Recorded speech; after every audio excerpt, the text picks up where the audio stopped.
প্রবল ঘূর্ণিঝড়ে রূপ নিয়েছে রেমাল, পায়রা মংলায় 10, চট্টগ্রাম কক্সবাজারে 9 নম্বর সতর্কতা।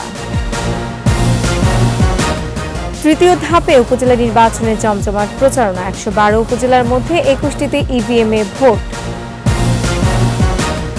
এবং ইসরায়েলের অবিরাম হামলায় রাফা এখন মৃত্যুপরী, ক্রসিং বন্ধ থাকায় ঢুকছে না ত্রাণ।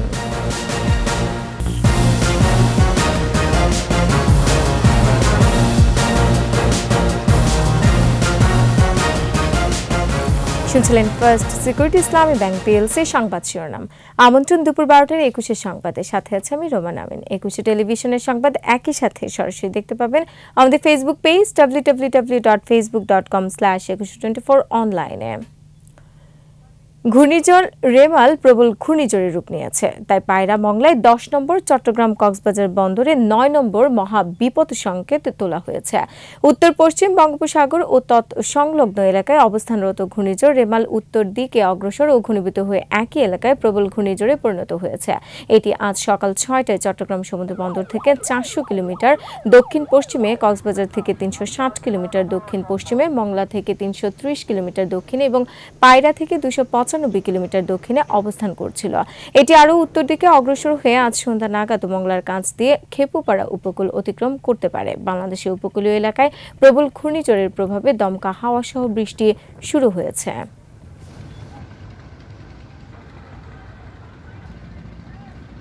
শূন্য আমরা তো সবাই আতঙ্ক হয়ে গেছে। এখন আমরা বোট চালাবো কি চালাবো না, মাঝিরা লোকজনের পাবলিক যারা আছে তারা তো আইয়া বলে যে ভাই একটু পার করে দেন, আমরা ওপার যাব। পানি তো ঘূর্ণিঝড়ের সিগন্যাল পড়ছে, তার জন্য আমার বাচ্চা ওপারে ছিল, আমি এপারে ছিলাম, হঠাৎ করে সিগন্যাল পড়ছে, তার জন্য আমার ঝুঁকি নিয়েও যাওয়া লাগে। দর্শক, এই মুহূর্তে ঘূর্ণিঝড় রেমালের আপডেট জানতে চলে যাচ্ছে আবহাওয়া অফিস। সেখান থেকে যুক্ত হচ্ছেন সহকর্মী মানিক শিকদার। মানিক, আপনি তো আবহাওয়া অফিসে রয়েছেন, আপনার কাছে রেমালের সবশেষ তথ্য কি কি আছে আমাদের জানান।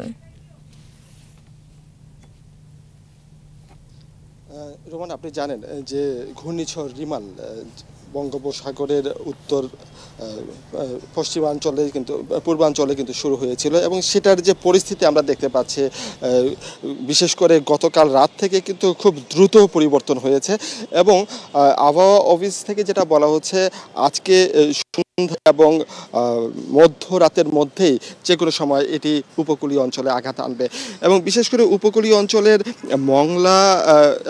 মংলা যে বন্দরটি আছে, এই বন্দরটি চরম ঝুঁকিপূর্ণ অবস্থায় আছে। মংলা এবং পায়রা সমুদ্র বন্দর এবং তার সংলগ্ন যে এলাকাটি আছে সেখানে 10 নম্বর মহাবিপদ সংকেত দেখিয়ে যেতে বলা হয়েছে। সেই সাথে চট্টগ্রাম এবং কক্সবাজার যে উপকূলীয় অঞ্চলটি আছে সেই অঞ্চলে আপনার 9 নম্বর মহাবিপদ সংকেত দেখিয়ে যেতে বলা হয়েছে। আমরা যদি বলি যে আবহাওয়া অফিসের যে তথ্য অনুসারে বিশেষ করে উপকূলীয় যে জেলাগুলো আছে, বরিশাল, পটুয়াখালী, সাতক্ষীরা, বাগেরহাট, কুমিল্লা, ফেনী, এই যে জেলাগুলো আছে, এছাড়া কক্সবাজার, চট্টগ্রাম তো আছে, অর্থাৎ উপকূলীয় যে বেল্টটি আছে সেই উপকূলীয় নিম্নাঞ্চল এই ঘূর্ণিঝড়ের প্রভাবে প্রায় 8 থেকে 12 ফুট জলোচ্ছ্বাস হতে পারে এবং সেই ক্ষেত্রে এই জলোচ্ছ্বাস যদি তার পূর্ণ শক্তি নিয়ে যদি উপকূলে আছড়ে পড়ে তাহলে বিপুল পরিমাণের ক্ষয়ক্ষতি হওয়ার সম্ভাবনা আছে। এই কারণে ইতিমধ্যেই কিন্তু প্রশাসন এবং যে উপকূলীয় অঞ্চলে যে সমস্ত ত্রাণ বা বিভিন্ন যে সাহায্যকারী সংস্থা আছে, বেসরকারি লেভেল, সরকারি এবং বেসরকারি পর্যায়ে, তারা কিন্তু ইতিমধ্যে ব্যাপক প্রস্তুতি গ্রহণ করেছে এবং উপকূলের যে এবং চরাঞ্চলে যে সমস্ত মানুষ আছে তাদেরকে নিরাপদে আশ্রয় কেন্দ্রে চলে যাওয়ার জন্য একটা নির্দেশনা দিয়েছে প্রশাসন এবং আবহাওয়া অফিসে একটা নির্দেশনা দিয়েছে অন্ততপক্ষে ঘূর্ণিঝড় শেষ না হওয়া পর্যন্ত এই সবাই যেন নিরাপদে থাকে এবং একটা নিরাপদ আশ্রয় কেন্দ্রে থাকে। এছাড়া যদি আমরা বলি, আমরা ত্রাণ মন্ত্রণালয় থেকে যে তথ্যটা পেয়েছি এখন পর্যন্ত, তারা ব্যাপকভাবে সতর্ক আছে, ফায়ার সার্ভিস প্রস্তুত আছে এবং আইনশৃঙ্খলা রক্ষাকারী তো বাহিনী তো আছে এবং সবাই মোটামুটি একটা প্রস্তুতি এবং সবার প্রস্তুতিতেই আসলে ঘূর্ণিঝড় রিমাল এটাকে মোকাবেলা করা হবে বলে আমরা জানতে পেরেছি। তো রোমানা, এই ছিল আমার কাছে এখানে থাকা সর্বশেষ তথ্য। মানিক, আপনাকে ধন্যবাদ। দর্শক, আবহাওয়া অফিস থেকে ঘূর্ণিঝড় রেমালের সবশেষ পরিস্থিতি জানাচ্ছিলেন সহকর্মী মানিক। এছাড়া চলে যাচ্ছে এই মুহূর্তে কক্সবাজারে, সেখানে ঘূর্ণিঝড় রেমালের খবর জানতে কক্সবাজার থেকে সরাসরি যুক্ত হচ্ছেন সহকর্মী আব্দুল আজিজ। আজিজ, রেমালের প্রভাব কেমন দেখছেন আমাদের জানান। এবং কক্সবাজারে দেখা গিয়েছে ৯ নম্বর সতর্ক সংকেত দেওয়া হয়েছে, সে সম্পর্কে স্থানীয় লোকজন কি অবস্থায় আছে সে সম্পর্কে আমাদের জানান। দর্শক, এই মুহূর্তে আমরা সংযুক্তি বিচ্ছিন্ন হয়ে গেছি, পরবর্তীতে সংযুক্তি পেলে আমরা আবার চলে যাব সরাসরি আব্দুল আজিজের কাছে। চলে যাচ্ছি অন্যান্য প্রসঙ্গে। তৃতীয় ধাপের উপজেলা পরিষদের নির্বাচনের শেষ সময়ের প্রচারণায় ব্যস্ত প্রার্থীরা ভোটারদের মন জয়ে দিচ্ছেন উন্নয়নের নানা প্রতিশ্রুতি। 29 মে এই ধাপে 112 উপজেলার মধ্যে 21টিতে ভোট হবে ইভিএমে। শরীয়তপুর ও পাবনা প্রতিনিধির সহায়তায় আরো জানাচ্ছেন সমর ইসলাম। গণসংযোগ, সভা সমাবেশ আর উঠান বৈঠকে মুখরিত শরীয়তপুরের গোসাইরহাট উপজেলা। চেয়ারম্যান পদে 5 জন প্রার্থী থাকলেও মূল প্রতিদ্বন্দ্বিতা হবে হেলিকপ্টার ও ঘোড়া প্রতীকের মধ্যে। হেলিকপ্টার মার্কা আগামী 29 মে এই হেলিকপ্টার মার্কায় ভোট দিয়ে সাধারণ মানুষ আমাকে বিপুল ভোটে বিজয়ী করবে। এত মানুষের সাড়া, এত মানুষের ভালোবাসা, এটাতে আমি খুবই আনন্দিত এবং উচ্ছ্বাসিত। 8 ইউনিয়ন ও একটি পৌরসভা নিয়ে গোসাইরহাট উপজেলায় মোট ভোটার 1,47,000। যোগ্য প্রার্থী বেছে নেওয়ার কথা বলছেন তারা। অনেকদিন যাবৎ এই চরাঞ্চলের মানুষ অনেকভাবে হয়রানি, অনেকভাবে ভোগানি। এই চরাঞ্চলের বোর্ডের মাধ্যমে তারা চেয়ারম্যান হয়। একজন জনপ্রতিনিধির সবচেয়ে প্রয়োজন হলো যে মানুষকে ভালোবাসার মানসিকতা, মানুষের জন্য কাজ করার মানসিকতা। নির্বাচন অবাধ, সুষ্ঠু ও শান্তিপূর্ণ করতে সব ধরনের প্রস্তুতি নিয়েছে নির্বাচন কমিশন। পাবনা সদর উপজেলায় 5 জন চেয়ারম্যান প্রার্থী প্রতিদ্বন্দ্বিতা করছেন। প্রচারণার শেষ সময়েও মাঠ চষে বেড়াচ্ছেন তারা, দিচ্ছেন উন্নয়নের নানা প্রতিশ্রুতিও। ষষ্ঠ উপজেলা পরিষদ নির্বাচনে তৃতীয় ধাপের ভোট গ্রহণ 29 মে সকাল 8টায় শুরু হয়ে ভোট গ্রহণ চলবে বিকেল 4টা পর্যন্ত। সমর ইসলাম, 21 টেলিভিশন। দর্শক, যেমনটা বলছিলাম, ঘূর্ণিঝড় রেমালের প্রভাব পড়েছে কক্সবাজারে। বিচ্ছিন্ন সংযুক্তি পুনরায় পাওয়াতে এই মুহূর্তে ঘূর্ণিঝড় রেমালের খবর জানতে কক্সবাজার থেকে সরাসরি যুক্ত হচ্ছেন আমাদের সহকর্মী আব্দুল আজিজ। আজিজ, ঘূর্ণিঝড় রেমালের প্রভাব কেমন দেখছেন আমাদের জানান। রোমানা, আপনি যেমনটি বলছিলেন, বঙ্গোপসাগরে সৃষ্ট ঘূর্ণিঝড় রেমালের প্রভাবে এখন আমি যদি একটু আপনাদেরকে দেখাতে চাই, কক্সবাজারের এই যে সাগর রয়েছে, যে আমি অবস্থান করছি এই লাবণী পয়েন্টে, এই সাগরের অবস্থা যদি দেখাতে চাই, একদম উত্তাল সাগর এবং আসতে পড়ছে ঢেউ, বড় বড় ঢেউ আসতে পড়ছে কুলে। এবং এখানকার যারা পর্যটক এবং পর্যটকদেরকে এখানকার লাইফ গার্ড কর্মী যারা আছেন এবং যে টুরিস্ট পুলিশ আছেন এবং বিচ কর্মীরা আছেন, তারা ওই যে পর্যটকদেরকে নিরাপদে থাকতে বলা হচ্ছে এবং সাগরে গোসল করতে নিষেধ করা হয়েছে। রোমান, আমি যদি আপনার মাধ্যমে যে দর্শককে বলতে চাই, কক্সবাজারের যে সেন্ট মার্টিন দ্বীপ, সেন্ট মার্টিনও একইভাবে সকালের জোয়ারের পানিতে নিম্নাঞ্চল প্লাবিত হয়েছে এবং এছাড়া কুতুবদিয়া, আপনার মশখালী থেকে শুরু করে কক্সবাজার উপকূলীয় এবং নিম্নাঞ্চল, এই যে জড়ো যে নিম্নাঞ্চল প্লাবিত হয়েছে জোয়ারের সময়।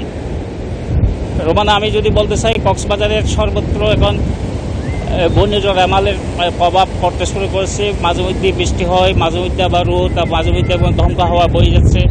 এবং এখানকার যে উপকূলীয় অঞ্চলের জেলা প্রশাসক মোহাম্মদ শামী ইমরান আমাকে জানিয়েছেন, উপকূল অঞ্চলের প্রায় ঘূর্ণিঝড় আশ্রিত মানুষের জন্য 638টি সাইক্লোন চার্টার প্রস্তুত রাখা হয়েছে এবং এখনও পর্যন্ত কোনো আশ্রয় কেন্দ্রে মানুষজনকে যেতে দেখেনি। তবে সন্ধ্যা নাগাদ যে মানুষজন আশ্রয় কেন্দ্রে ফিরতে পারে বলে আমাদেরকে বলেছেন।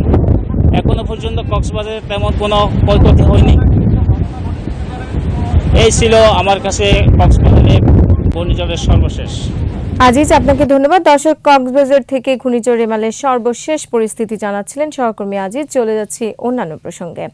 আন্তর্জাতিক ইসরায়েলের অবিরত হামলায় মৃত্যুপুরীতে পরিণত গাজার রাফা ক্রসিং বন্ধ থাকায় ত্রাণের খাবার পৌঁছাতে পারছে না। রাফার ইসরায়েলের আক্রমণ বাড়ার পর থেকে ত্রাণ সরবরাহের জন্য ট্রাক চলাচল বন্ধ রয়েছে। এতে 2 মাসেরও বেশি সময় ধরে আটকে রয়েছে খাবার সরবরাহের ট্রাক। পৌঁছে যাচ্ছে ত্রাণের খাবার। আন্তর্জাতিক আদালতের হামলা বন্ধের নির্দেশের পরও লাগাতার বোমা হামলায় ধ্বংস হয়ে গেছে সবকিছু। দেখা দিয়েছে চরম মানবিক সংকট।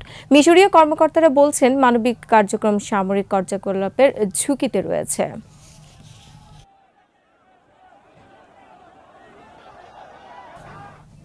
খেলার খবর। হিউস্টনে সিরিজের তৃতীয় ও শেষ টি-20তে যুক্তরাষ্ট্রকে 10 উইকেটে হারিয়ে হোয়াইট ওয়াশের লজ্জা এড়ালো বাংলাদেশ। তানজিদ হাসান ও সৌম্য সরকারের ওপেনিং জুটিতে 50 বল হাতে রেখে জয় তুলে নেয় সফরকারীরা। এর আগে মোস্তাফিজের রেকর্ড বোলিংয়ে যুক্তরাষ্ট্রকে 104 রানে আটকে ফেলে টাইগাররা। পারভেজ খোকনের রিপোর্ট। যুক্তরাষ্ট্রের মতো দলের বিপক্ষে টানা 2 ম্যাচ হেরে সিরিজ হাতছাড়া। ব্যাখ্যাতীত পারফরমেন্সে লজ্জায় ডোবা বাংলাদেশ অবশেষে ফিরল স্বরূপে।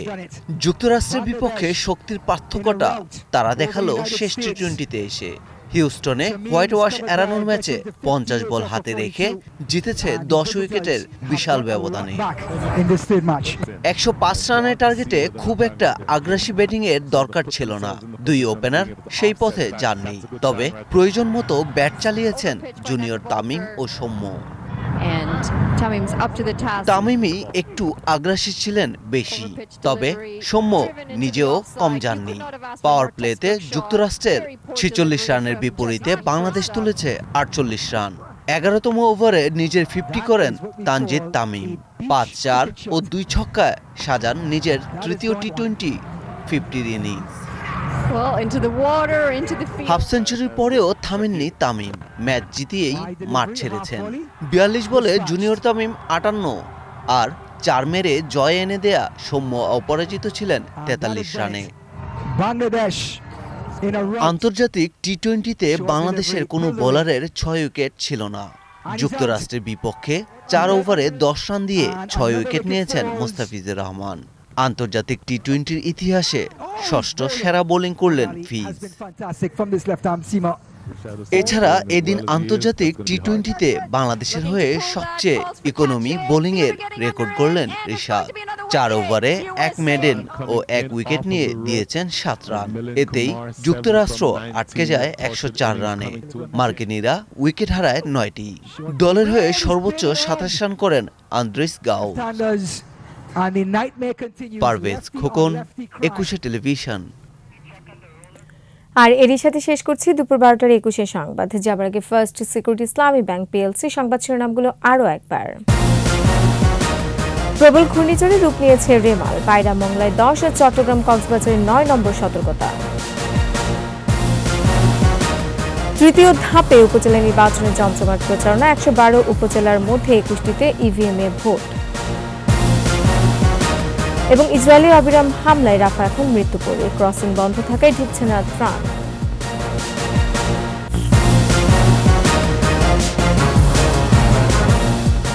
দর্শক, সর্বশেষ খবর জানতে ডায়াল করুন 2021 নম্বর আর ভিজিট করুন 21-tv.com এই ওয়েবসাইটে। এছাড়া ফেসবুকে ভিজিট করতে পারেন facebook.com/episode24 অনলাইনে। এতক্ষণ সাথে থাকার জন্য ধন্যবাদ। পরবর্তী সংবাদ দুপুর 2টায় দেখার আমন্ত্রণ রইল। 21-এর সাথেই থাকুন।